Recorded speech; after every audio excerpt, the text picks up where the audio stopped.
quick disclaimer, this case does involve the sexual assault of a teenager, and though the information is provided without gratuitous detail, it is still difficult to listen to. Listener discretion is advised.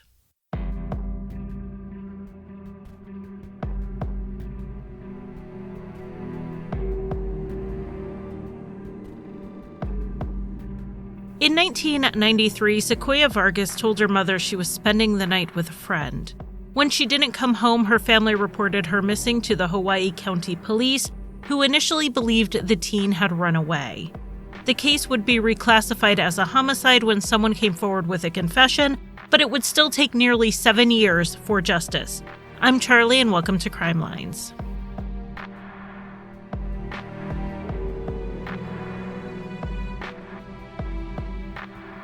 Welcome to Crime Lines. Welcome back if you've been here before. I appreciate everyone who clicks play, whether you are listening to every episode or you just drop in when a topic interests you. This week's episode is a missing and murdered Indigenous women case, and it's actually both in that we do know the victim was murdered, however, she remains missing.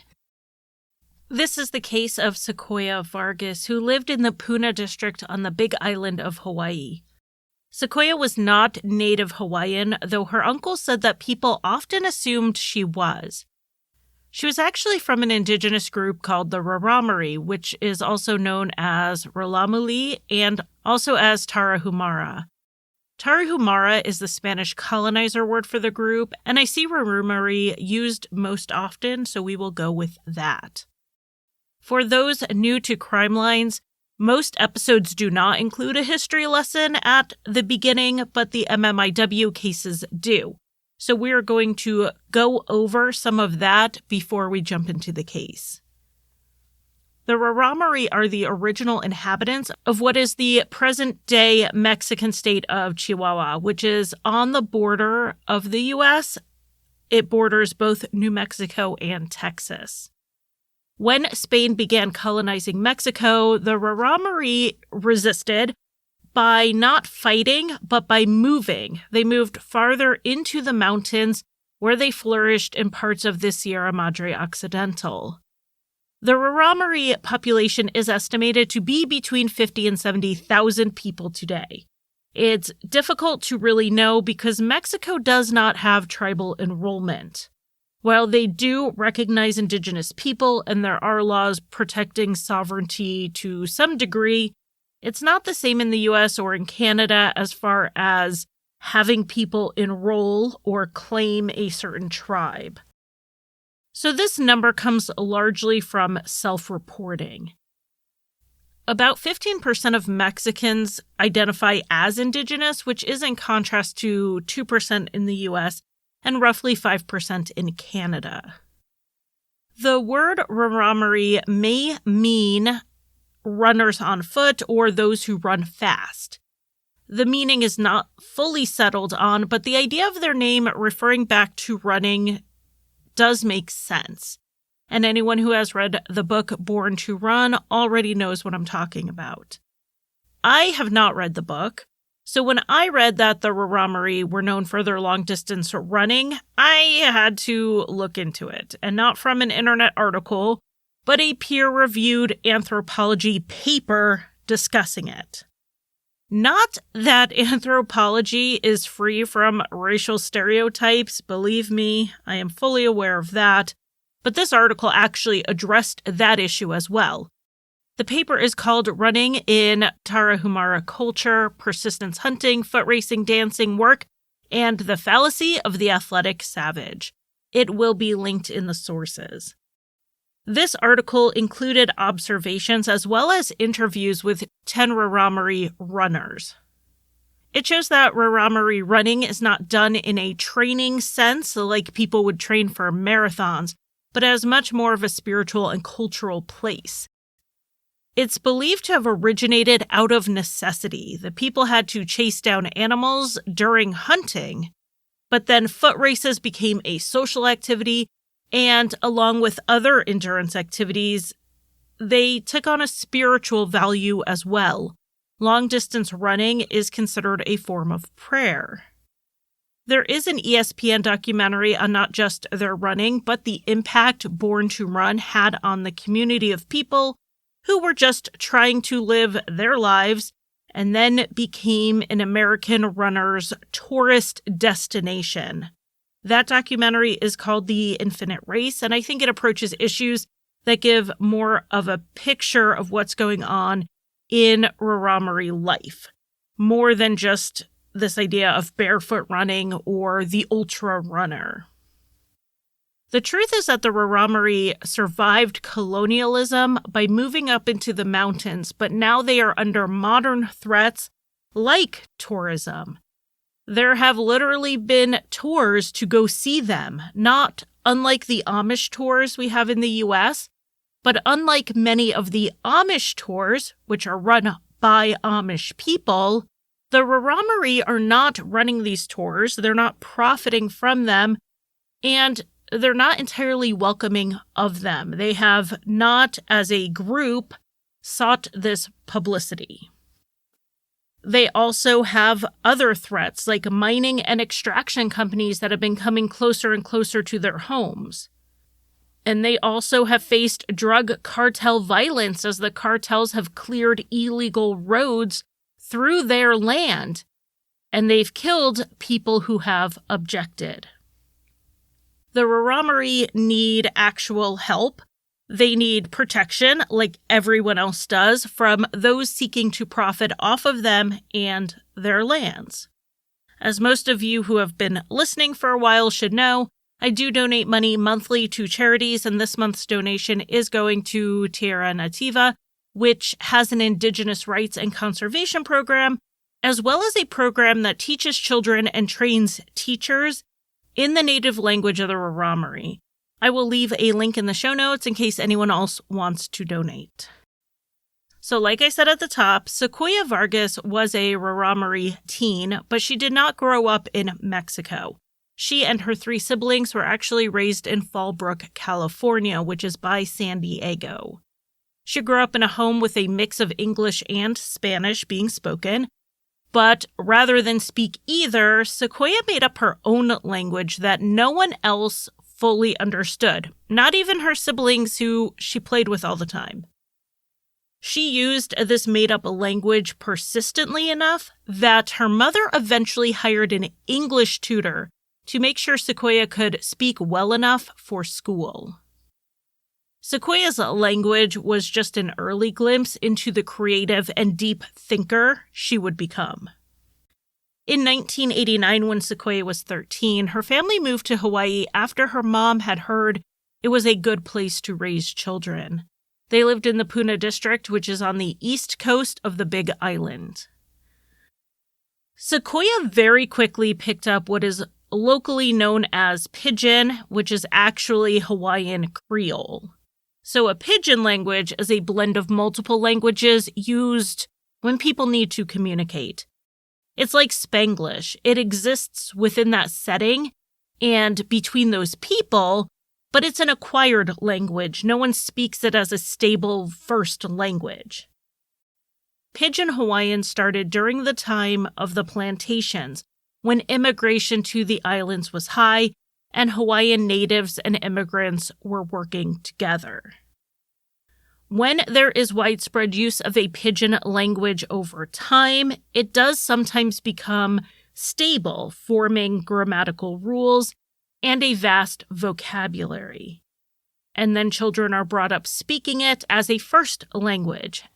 That's when it becomes what is considered a Creole language. In this case, though, Hawaiian Creole actually replaced Pidgin Hawaiian rather than developed from it. Pidgin Hawaiian was based much more on the native Hawaiian language, but as English was on the rise after colonization, Hawaiian Creole took hold, which includes a lot more American English influences. So though it is referred to informally as Pidgin, Hawaiian Creole is not the same as Pidgin Hawaiian, and it is also not technically Pidgin. It's a Creole language. In 2015, the language was recognized by the government as one of the official languages of Hawaii after a 5-year study showed how widespread the usage was. Around half the population speaks it, and its use is more widespread now than native Hawaiian, which I will say is always a concern when a language is being pushed out due to colonialism. But though Hawaiian Creole is a recognized language now, it is often looked down on since education is conducted in English, so it is seen as the language of the uneducated, which isn't unlike what we see with other Creole languages like Jamaican patois. Classism ruins the party yet again. And so do my digressions. We finally got to the case and we get derailed because I got wrapped up in reading about linguistics. So if you are interested during that, definitely check out the Sophie Sergey case where we talk about a different language in depth, but let's actually get back on track and discuss this case. Sequoya Vargas was speaking Hawaiian Creole so well, and due to her appearance, people assumed she was native Hawaiian, even though she had moved there at 13. She was just really that good at picking up languages. After Sequoya finished her first year of high school in Hawaii, she decided she wanted to pursue art and music in college. She wrote in her diary towards the end of summer break that she knew she had to focus on getting good grades so that she could get into a good university. And school was about to start again when 16-year-old Sequoya Vargas told her mother that she was going to spend the night at her friend Jessica's house on Sunday, August 22nd, 1993. The two decided to head to Kahena Beach, which is a black sand beach about 20 minutes south of Jessica's home. On the way back from the beach, the girls decided to hitch a ride. The person who picked them up said his name was Damien, and when he saw Sequoya's skateboard, he told the girls that he was a professional skateboarder himself. Now, there are two versions of what happened next. Early reports said that the girls went inside Jessica's house when Damien called and invited them to go out to his cousin's house to hang out and watch TV. Later reports said that Damien hadn't called, but he rather invited them as they pulled up to Jessica's house. Jessica's mother told her she couldn't go, but Sequoya wanted to, so she got into the car and they drove off. Sequoya's mom wasn't expecting her home that night since she was spending the night with Jessica, and Jessica was waiting on Sequoya to get back to her house all night. When she didn't do so by the morning, Sequoya's family reported her missing right away. Sequoya did have a fair amount of freedom in her house. She would go to parties, not more than your average 16-year-old, but she was allowed to go. She wasn't a kid who got in trouble much, so her mom's rule was that she had to call and check in, let her know where she was going to be, that sort of thing. Not really anything outside of the norm for a 16-year-old, and Sequoya was good about checking in, even if she didn't update her mom every time plans changed, like when she left Jessica's house to go watch TV at someone else's house. When the family explained this to the police, their point was that Sequoya wouldn't have stayed out all night and into the next morning without checking in. But it sounds like the police interpreted this as Sequoya came and went as she pleased and was just out without permission. At worst, she was a runaway. This would be something the family struggled with for years to come, that the investigation into where Sequoya was didn't start immediately because the police did not see the urgency. And fearing that this was not being taken seriously, the family investigated on their own, starting with Jessica. She gave them the name of the driver and his description and a description of his car. The family eventually learned that he was 22-year-old Richard Damien Serrano. All of the leads the family generated were sent to the police, but it wasn't until mid-September that Damien was even spoken to.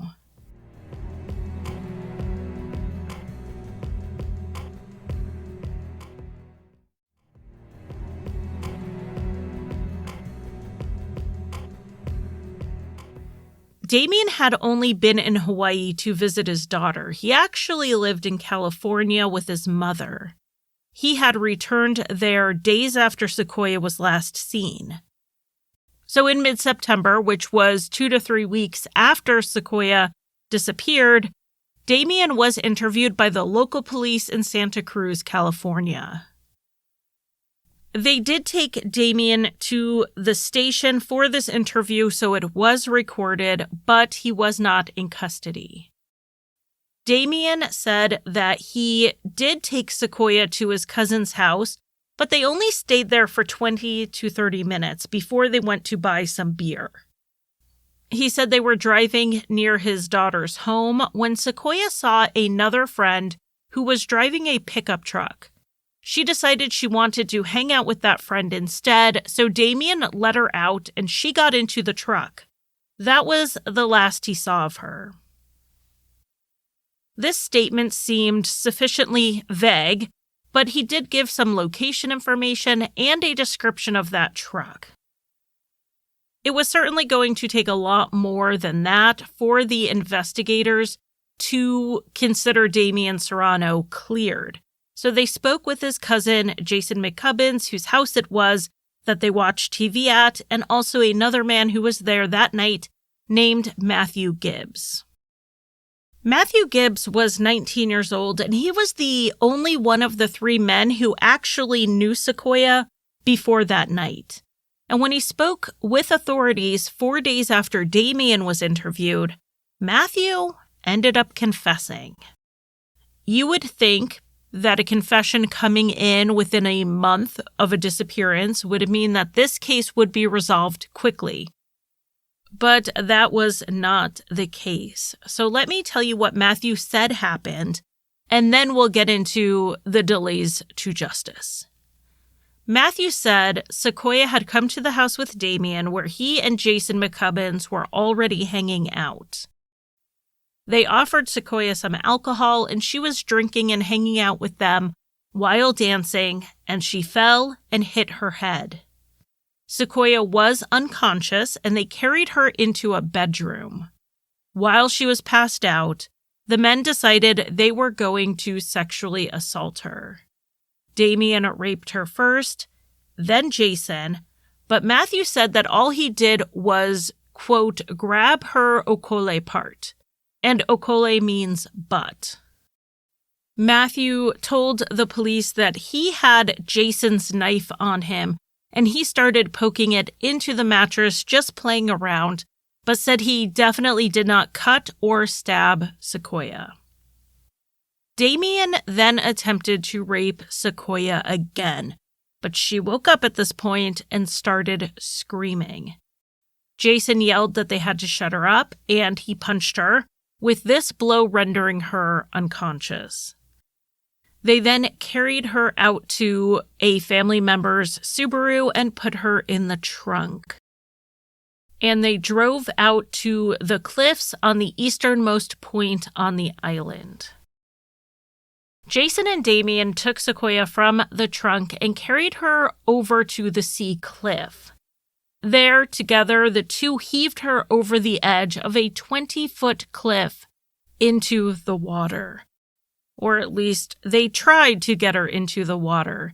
She landed on some rocks and she screamed. Matthew said that Damien and Jason climbed down to her and came back up without her. He didn't know what happened except that Damien was wet and Sequoya was gone. They then left the scene and Matthew went back to his father's house. Later on, Jason and Damien came by and told him that they had to come up with a cohesive story and alibis. Matthew refused to talk to them about it. But then when Jason came back alone later to wash out the Subaru, Matthew did let him in. After this confession, the police were able to get a warrant to search Jason's house, where they found blood-stained sheets. DNA tests confirmed that the blood was Sequoya's. Jason McCubbins was arrested, but he was released without charges, and his name was withheld from the media. He soon moved to Maui, which is the nearest island to the Big Island. The police told the media that they anticipated more arrests. What the investigators really hoped at this point, prior to taking anyone into custody, was more forensic evidence, particularly Sequoya's body. They searched the coastline extensively, including by helicopter, but they couldn't find her remains. They believed her body had been pulled out to sea. Of course, Sequoya's family was frustrated that the search for her took so long. Had they not assumed she was a runaway, they may have learned what happened earlier. After all, Matthew Gibbs confessed pretty quickly once the police confronted him. And if they conducted that search of the water and the coastline days after Sequoya disappeared rather than weeks, perhaps they would have more solid evidence. So our timeline so far. Sequoya went missing on August 22nd. By mid-September, the main suspects had been interviewed, and by the beginning of October, the police knew who did it and what they did. But due to the lack of direct evidence, it would take another year and a half before there was an arrest that would stick. A grand jury indicted Matthew Gibbs in March of 1995. The main evidence against him was his confession. He was indicted for sexual assault. The indictment did indicate that the victim was incapacitated or physically helpless at the time. Matthew pleaded not guilty and was put on supervised release pending trial. It was just 4 months later, in July of 1995, that he took a plea deal. He admitted to having touched Sequoya's butt and breast while she was unconscious. In exchange for pleading no contest to a lesser charge of third-degree sexual assault, Matthew promised to cooperate in the investigation into the men believed to have killed Sequoya. In this plea deal, he was facing up to 5 years in prison, but he would not be sentenced until after his cooperation. The following month, in August 1995, the grand jury indicted Jason McCubbins and Damian Serrano on the charges of second-degree murder and 2 counts of kidnapping. Damian was also charged with sexual assault. After the indictments came down, the police attempted to arrest the 2 men. Jason McCubbins initially gave a fake name twice, and when that didn't work, he tried to run. That also didn't work, and he was taken into custody. Because he tried to evade the police at his arrest, he was initially denied bail. As for Damian Serrano, he was not arrested right away because they didn't know where he was. In the 2 years from Sequoya's disappearance to the indictment, he had moved out of his mother's house, and they didn't know where he went. And it was while he was officially a fugitive that Jason, his cousin, decided to make a deal, and it involved a confession. Jason's statement backed up most of Matthew's story, but there were some important differences. Matthew made it sound like Sequoya had simply had too much to drink, and then she passed out when she bumped her head. But Jason admitted that Sequoya was actually drugged without her knowledge. Damian had slipped prescription cough syrup Jason had in his home into Sequoya's drink, and that is what made her pass out. Jason also said he was the one who did not rape Sequoya, but that Matthew Gibbs did. He said he had been drinking too much that day and was physically unable to. So basically, we have both of them claiming they were the one who didn't do it and the other guy was the one who did. But they did both agree that Damian was involved. Jason said that Sequoya was still passed out on the bed when he and Matthew left to buy beer. When they returned was when Matthew took the knife and pretended like he was going to stab Sequoya, but he stabbed the mattress instead. At one point, his hand slipped and he cut the webbing between his thumb and forefinger. This wound was confirmed by Matthew and Matthew's father. Matthew had told his dad he got the injury in a fight. Jason would later say in a separate statement that Matthew may have stabbed Sequoya during this incident, but that is not what he said in his initial statement.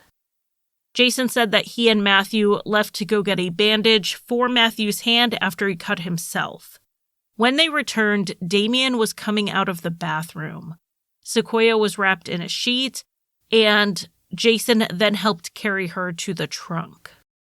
At some point in all of this, Sequoya did come to and start yelling, and both he and Damien had punched her, and that it was Damien's blow that knocked her out again.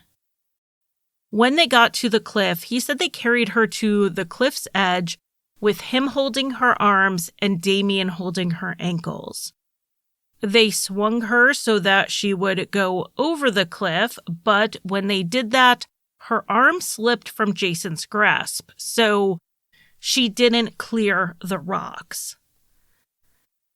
According to Jason, they left the cliffside and were away for a few minutes when Damien said he wanted to go down there and make sure Sequoya was dead. Jason and Damien climbed down to her, and while they were there, she was groaning. Then, according to Jason, Damien raped her again, and then he banged her head against a rock and dragged her unconscious into the water. He swam her out far enough into the water that he didn't think she would wash back up. When he returned to the cliff, Damien told Jason and Matthew that he was going to say that he dropped her off somewhere if the police came asking. With this confession, Jason got a similar deal as Matthew, though with more severe charges, since he did admit to doing a lot more that night. Jason pleaded no contest to the reduced charges of manslaughter and a single count of kidnapping. If he agreed to tell all of this to a jury in the eventual trial of Damien Serrano, he would get a recommended sentence of 20 years total on both charges. And like with Matthew Gibbs, he would not be sentenced until Damien Serrano's trial. When that trial would happen was a question mark, because they still couldn't find him. America's Most Wanted reached out to feature the case and featured Damien as a fugitive, but the prosecutor was worried the publicity may jeopardize the case. It took 4 years after the arrest warrant was issued before Damien was tracked down in September 1999. Federal agents had tracked him to Guadalajara, Mexico. As they began closing in, Damien turned himself in. He was then extradited back to Hawaii. Though the media reporting certainly framed him as a fugitive from the law, Damien's attorney rejected the idea that he was on the run. He said that Damien returned to California days after Sequoya went missing because that's where he lived. He stayed there for a while, even after giving a statement to the police and being made aware he was likely a suspect. He didn't go to Mexico until he moved there for work, which is a perfectly valid and common reason for moving. And speaking of that statement to the police that he gave, in a pretrial motion, his attorney tried to get the statement excluded at trial. He claimed that Damien was a suspect at the time and should have had his Miranda rights read to him. The state argued that even if he was a suspect, the law was that he had to be in custody before triggering the need for a Miranda warning, and that Damien was not in custody. The judge ended up allowing the statement in, which doesn't seem like a huge loss to the defense on the surface. Damien made no admissions in it except that he saw Sequoya that night and dropped her off with friends. But if you think about it, it did box Damien into a story. It limited his options, and this was the story the jury was going to hear. His best bet would be to remain consistent with it. The trial started in the spring of 2000. As was part of their deals, Jason and Matthew testified against Damien, and some of the details of Jason's confession were made public for the first time, including an absolutely heartbreaking detail. Jason said that while they were down on that cliff shortly before she died, Sequoya screamed for God and for her mom.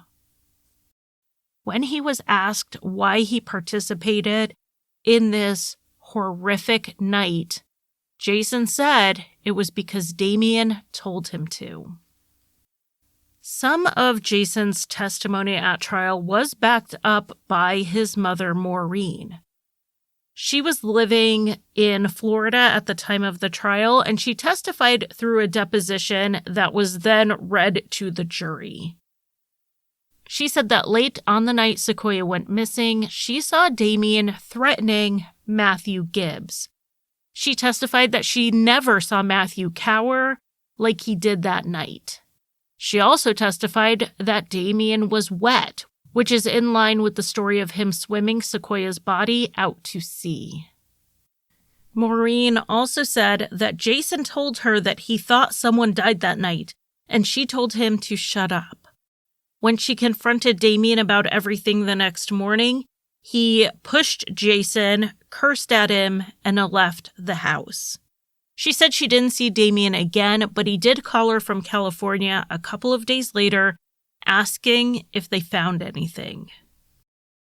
Damien's defense attorney brought into question Maureen's story because she didn't come forward to the police in all the time Damien was a wanted man. It was just weeks before the trial, 7 years after that night, that she made these statements. Damien's defense was that Jason and Matthew were lying. They made up this story to implicate Damien in order to get plea deals for themselves. The truth was that they were the two who attacked and killed Sequoya, not Damien. He wasn't even there. When Damien took the stand in his own defense, he stuck with the story he told the police initially and had been played for the jury. He said that he and Sequoya left Jason's home at some point, and while driving, Sequoya saw some friends who were in an oncoming pickup. It was around 9 or 9:30 at night, and she left to go with the friends. He then went to his aunt's house where he was staying and went to sleep. But his story seemed a little unlikely, and the state jumped to point this out. In the dark, how did Sequoya know her friends were in the truck when she couldn't have seen much more than headlights? Why was Sequoya's blood found in Jason's house if she left there alive and well? That would have meant she went back, so who drove her back there? Why did she go back? The defense simply answered this by saying that they didn't know why she went back or how she got back, but that Damien didn't do it. The people putting him at the scene were incentivized witnesses who made deals to save themselves. The defense speculated that Jason and Matthew, who both said they were drinking all day, wanted to rape Sequoya but couldn't. Their frustration over it drove their anger, and that's what led to her murder. The jury took the case on a Tuesday. They deliberated into Wednesday, and while taking a break in the hallway, a man walked by them and told them that they had to find Damien guilty. 4 of the jurors heard this comment themselves, and a 5th heard about it from someone else. It was reported to the judge, and the defense asked for a mistrial. But after the judge interviewed the jurors, she found that they would be able to ignore that incident in their deliberations. This wasn't the only reason the defense wanted a mistrial, though. They had another reason. There was a new witness who came forward towards the end of the trial. They said the prosecution knew about the witness on the Friday before the trial ended, but did not tell the defense until Monday, which was the last day of testimony. The delay prevented them from calling this witness to the stand. The judge decided to allow the defense to interview the witness without the jury present before she ruled on it. This witness, Matthew Soriano, was 22 years old at the time. So at the time Sequoya went missing, he would have been 15 or 16, right around her age. He said he was walking on the beach on August 22nd, 1993, and he saw 4 people walking towards him. Matthew said it was Sequoya and 3 men. He had a short conversation with Sequoya in which he told her that the guy she was with looked like trouble and that she should go smoke with him and his friends. He said he was sure of the date in part because he kept having visions of the number 22. Matthew then went on to describe the 3 men, none of which matched Damian Serrano's description, which is what makes him an interesting witness for the defense. But then he was asked if he saw any of the people who were on the beach that night in the courtroom, and he pointed out 4 people who looked like them. One of them was Damian. He had also pointed out 2 members of the prosecution team and a corrections officer. At that point, the defense said they would not have called him as a witness, so their case was not damaged by the delay.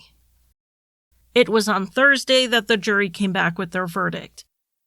They found Damian Serrano guilty of second-degree murder, kidnapping, and 2 counts of third-degree sexual assault.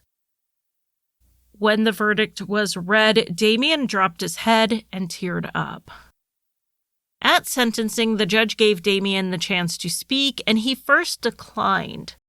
She paused and then said that she had a hard time understanding that he had nothing to say. Damian then said he was innocent. The judge said she did not believe him and that he seemed to lack a conscience. Damian then said that he did feel badly about what happened to Sequoya, but he didn't do it. Damian was then sentenced to 2 life terms with the possibility of parole for the murder and the kidnapping convictions, plus 20 years for the 2 counts of sexual assault. In Hawaii, the parole authority determines the minimum sentence before parole eligibility, and they set it at 50 years each for the kidnapping and murder, and 10 each for the 2 sexual assaults. The judge had ordered these sentences to be consecutive, not concurrent, meaning he has to serve one after the other, putting his parole eligibility at 120 years. Barring a successful appeal, it does not appear that he is going to get out of prison. His appeals have been denied, though he does maintain his innocence. With Damian's case resolved, Jason McCubbins and Matthew Gibbs were also sentenced. Matthew Gibbs was given probation and put on the state's sex offenders registry. Jason McCubbins was given a 20-year sentence for the 2 charges. He has since been released and is also on the offenders list for kidnapping a minor. Hawaii's offender registry does include both sex offenders and those who commit certain crimes against a minor, like kidnapping. According to the registry website, Jason McCubbins is considered non-compliant since he hasn't fulfilled the mandatory annual reporting since 2018. Should the state pursue this, non-compliance is a felony, punishable by up to 5 years in prison. So if he's listening, he might want to go report his address to his local station. But before we close out this episode, I do want to take the opportunity to highlight another missing persons case that some believe may be connected. Shortly before going missing, Sequoya Vargas was dating 19-year-old Joshua Curry, but they had split up. The night before she was killed, they were at a party and talked about getting back together. but Sequoya went missing before they ever saw each other again. A year later, Josh was living in a remote subdivision on the Big Island with a roommate. He confessed to his mother that he was struggling with an addiction to heroin and he wanted her help getting clean. He was on the waiting list for the local methadone clinic. He was reported missing about a month after this in November 1994. His mother said she last saw him when she dropped him off at his apartment. The family has heard a lot of rumors about what happened to him over the years, including that he was killed in a dispute over a robbery and that he overdosed. Someone else told them that Joshua went on the run to avoid some people who were after him, but he had left all of his belongings behind, including his driver's license. He would have had trouble getting out of Hawaii without that. A lot of reports repeat that Josh was due to be a witness in the trial over Sequoya's death, and the implication here being that that may have something to do with why he disappeared. However, he disappeared months before the grand jury even indicted anyone, so it's definitely premature to say he would have been a trial witness. Maybe they meant he was set to testify in front of the grand jury and was expected to eventually be a trial witness should it go to trial. But it's unclear what, if anything, he knew that would have been relevant to the case. Joshua's case is considered open, but it is not being actively investigated. There have reportedly been some confessions, though no charges have been laid. The case is still classified as a missing persons case, though his family does believe he was murdered. They would very much still like to know what happened to their son, so I wanted to include this information in this episode to boost the signal on this cold case. According to the Doe Network, Josh is 5'10", and at the time he went missing, he weighed about 140 pounds. He is a white man with blonde hair and blue eyes. He has a dragon tattoo on his upper right arm. If you know anything, you can call the Hawaii County Police at 808-961-2211, and the number will be in the show notes.